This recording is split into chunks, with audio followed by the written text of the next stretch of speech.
Good evening मेरो प्यारो साथीहरूलाई।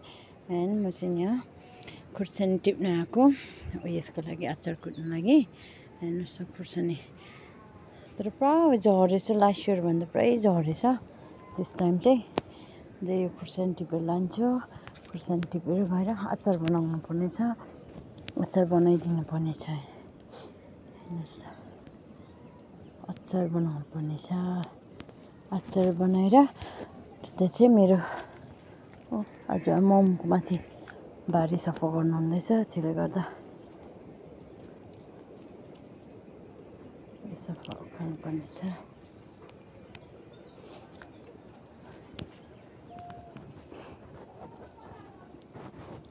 लास्ट इयर जस्तो आएको चाहिँ छैन रहेछ। लास्ट इयर त यस्तो मजाले फलेको थियो, दिस इयर चाहिँ मलाई पुरै पानीले गर्दा पनि होला,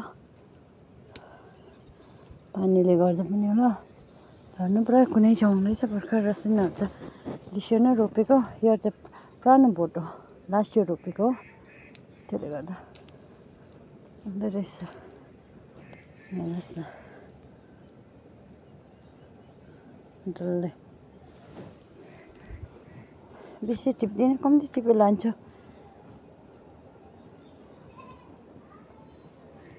मोमो फेरि टिप्नुहुन्छ, पछि आधी टिपेर लान्छु, अचार बनाउनु लागि मात्रै टिपेर लान्छु।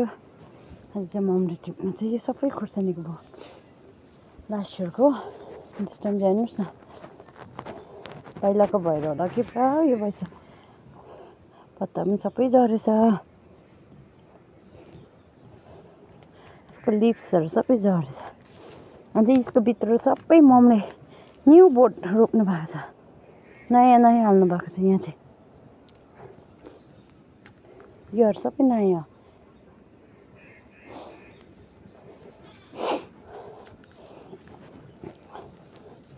सबै नयाँ हाल्नु भएको रहेछ मोमले।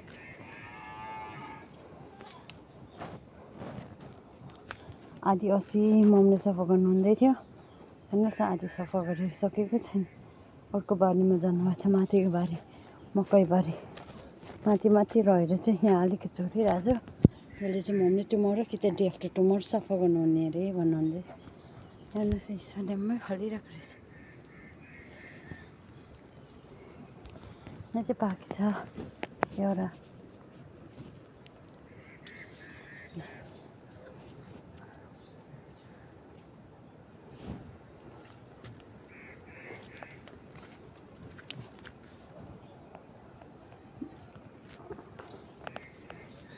Take care, by by. तपाईँलाई म अर्को भिडियोमा भेट्नेछु।